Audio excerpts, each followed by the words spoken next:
अरविंद केजरीवाल मंगलवार को दिल्ली के मुख्यमंत्री के पद से इस्तीफा देंगे और बड़ा सवाल यही है कि अरविंद केजरीवाल की जगह कौन। आज शाम ही आम आदमी पार्टी की सबसे बड़ी फैसला लेने वाली इकाई पीएसी की बैठक होनी है और इन तमाम डेवलपमेंट्स पर बात करने के लिए मेरे साथ संदीप दीक्षित जी हैं, कांग्रेस पार्टी के सीनियर लीडर हैं।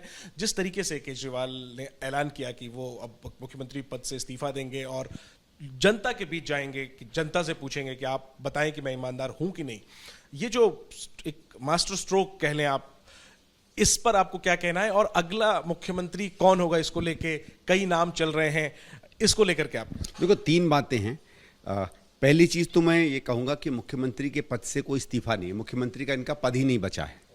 मैं एक आध बात करना चाहता हूं। आप देखिए, सुप्रीम कोर्ट ने इनको बेल दी, ठीक है, और बेल सही बात है, क्योंकि चाहे साधारण नागरिक हो चाहे कोई हो, हम लोग कांग्रेस में हमेशा मानते हैं कि बेल किसी व्यक्ति का अधिकार होता है।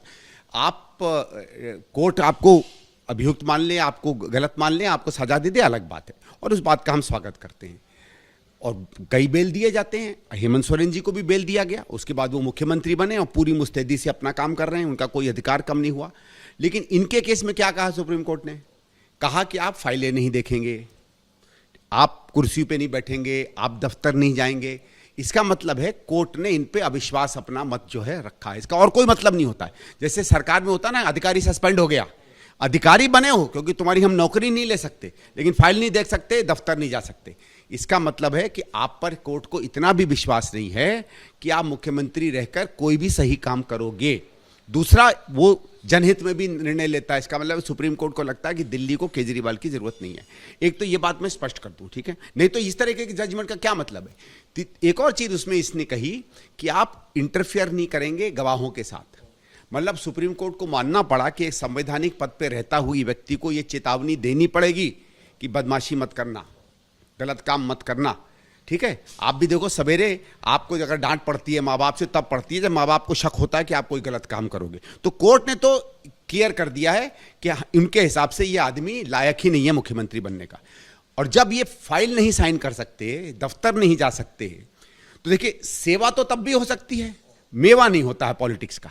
मेवा होता है जब आपके हाथ में फाइल आती है। ये मेवे के लिए गए थे पॉलिटिक्स में, इसलिए उनको लगा कि ज़्यादा अच्छा है पद छोड़ दो। तो पहली चीज़ तो ये इस्तीफा नहीं है, ये सिचुएशन के हिसाब से एक अच्छा राजनीतिक मूव अपनी तरफ से करने की कोशिश कर रहे हैं। फिर आपने एक बात बताई कि साहब ये नहीं होंगे तो कौन बनेगा मुख्यमंत्री।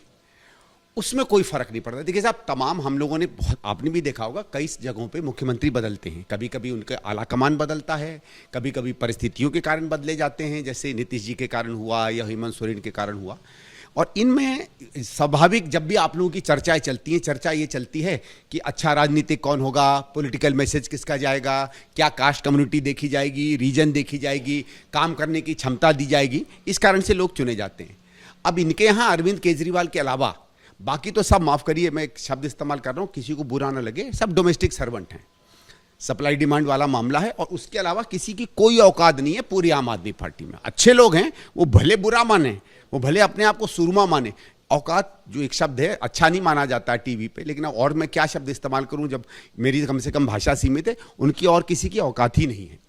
तो अब ये क्या करेंगे, अब ये कैसे चुनेंगे? ये तीन मापदंडों पर चुनेंगे, क्योंकि देखिए, और जगहों पे ये राजनीतिक सत्ता का हस्तांतरण है। आम आदमी पार्टी एक बिजनेस ग्रुप है, यहां शेयर्स का हस्तांतरण हो रहा है। अब जो है वहां बैठ के प्रॉफिट और लॉस कौन कमाएगा, ये उसका हस्तांतरण हो रहा है। इसलिए ये सोच राजनीतिक नहीं होगी, ये सोच होगी फाइनेंशियल, कि कौन हमारी फाइलें दबा रख के रखेगा, कौन नई डील्स ठीक ठाक से कर लेगा। भले ही शेयर ट्रांसफर हो गए हों, लेकिन शेयर्स पर आधिपत्य अभी भी केजरीवाल परिवार का है, कौन उस चीज को सैक्रोसैंक्ट रखेगा, उस बेसिस पे आदमी चीज डिसाइड होगी। तो इसलिए मैं कह रहा हूं, ये अर्थ ही नहीं है कोई इस बात का समझना कि मुख्यमंत्री कौन बनेगा। मुख्यमंत्री वो बनेगा जो एक तरीके से इनका सबसे अच्छा सीए होगा या चार्टर्ड अकाउंटेंट बनेगा, जो इनकी बुक्स ठीक रखेगा और इनके प्रॉफिट एंड लॉस को इनके हिसाब से ज्यादा या कम दिखाएगा। और कोई मतलब नहीं है इस पूरी एक्सरसाइज का। आप अभी से दिल्ली के भावी मुख्यमंत्री को कह रहे हैं कि वो घरेलू नौकर होंगे केजरीवाल? नहीं तो और क्या होंगे, मुझे बता दीजिए, कोई और परिभाषा हो।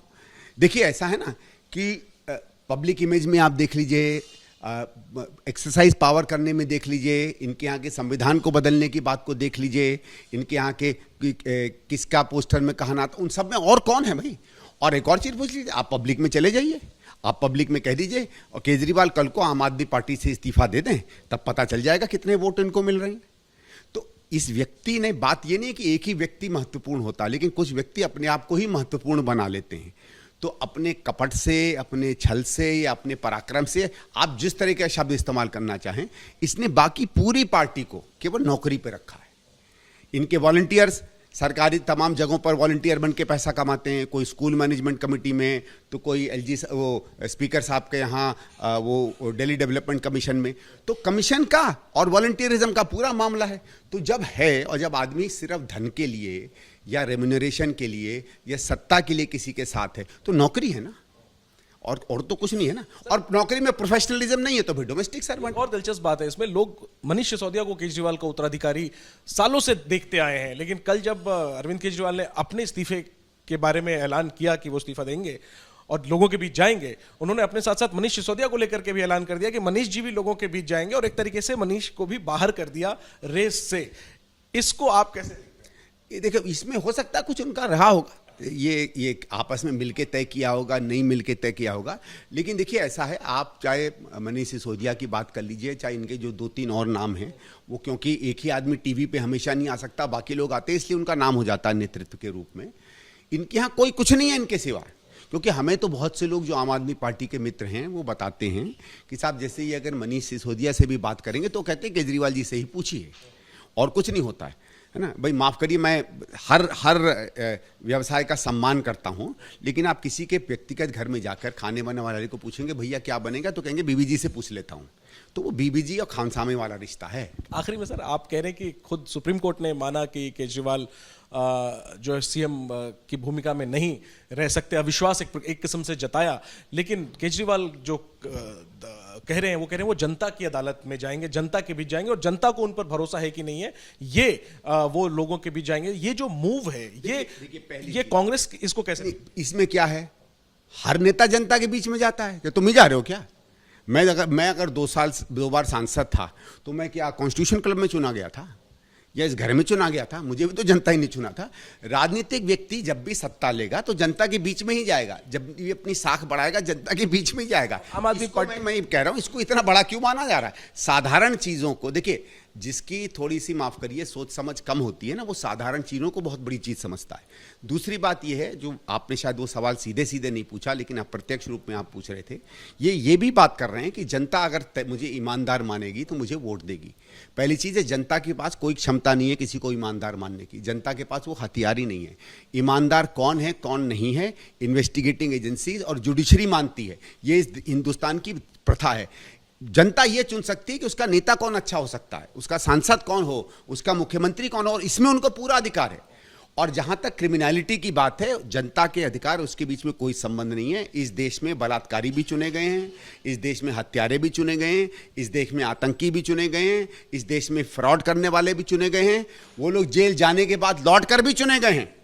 तो जनता का निर्णय किसी व्यक्ति के क्रिमिनलिटी पे क्या उनका आचरण है क्या नहीं, उस पर कोई उसका रिफ्लेक्शन नहीं होगा। सर, केजरीवाल और आम आदमी पार्टी जल्द चुनाव करवाने की मांग दिल्ली में कर रहे हैं, कांग्रेस को इस मांग पर क्या? नहीं, इस पे हमारा कोई मत नहीं है। ये देखिए प्रेरोगेटिव होता है, लेकिन मुझे तो ये भी नौटंकी लगती है।